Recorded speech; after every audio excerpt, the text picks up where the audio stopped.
I know of no organisation in the world that doesn't say that they want to improve the lot of their customers.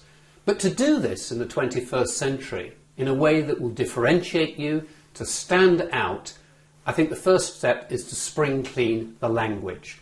Customer satisfaction is yesterday's idea. Remove this from all of your literature, your customer service indexes. Why?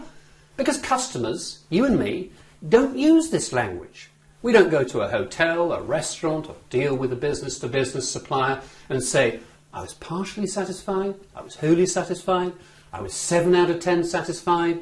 We say, that was great, or that was rubbish, or just not memorable. And so the new language I suggest you introduce is to become a legend. Let's think about the language that's used today. We can think of a progression from average service. Let's say you're going to buy a newspaper. Okay, you pass your money over, you get your newspaper. It's average.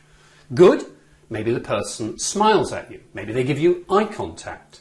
Although in England, my suggestion is that if somebody in the street does give you eye contact, run, because it's not something we do very readily. And then there is the whole field of excellence, the most overused word in the business lexicon. I suggest that organisations take a step beyond that, as clients like mine, Lexus in the UK, have taken, which is to call it legendary. Why legendary? Because people, the market, the internet is a storytelling machine. And if the sum total of those stories is positive, then you are a legend. If not, then you might say you're even notorious. Jeff Bezos, founder of Amazon.com, said, if you have an unhappy customer on the internet, he doesn't tell his or her 6 friends, he tells his or her 6,000 friends. So how can you set about becoming a legend? Firstly, think about what would you need to do to really get talked about. You can only differentiate by being different. And if you've copied your service model from some competitor or some other well-known organisations, it's not going to be unique and different enough. So what does it take to be famous for service? Secondly, don't just think big, think small. What are your coat hanger moments? Now let me explain this. I spend most of my life around the world in hotels and conferences.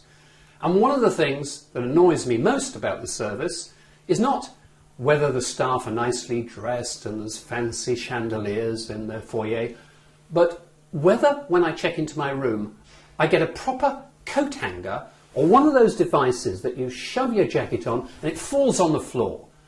Immediately that says to you, that small perception says to you, we don't trust you as a customer. And I think, bad hotel. Now this is a metaphor. What in your business are the coat hanger moments? The small things you do, that if you were to ask your customers, they would tell you really annoy them, hack them off. What can you do to make those small moments better? And Virgin Atlantic have come up with a very clever idea for this. On business class, you get a little salt and pepper pot they give to you, shaped like an aeroplane. And on the bottom of it, it says, pinched or stolen from Virgin Atlantic. And immediately you think, wow, they understand that these small moments matter to customers. Lastly, how does it feel to be the recipient of your service? There's a lot of talk in business today about emotional intelligence. And what we're really saying is people buy with their hearts, with their guts, with their feelings, quite as much as with their intellects.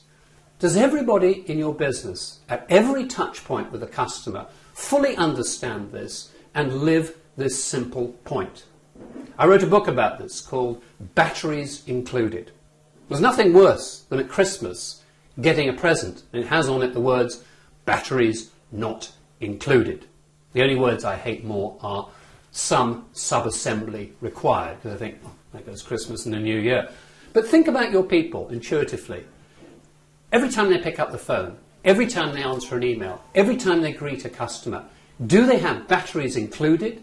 Does the customer feel that these people are passionate about what they do, or is the energy running down? somewhat. If you don't know, your customers will. They will tell you, by the stories they tell about you, whether you are a legend or an also-ran.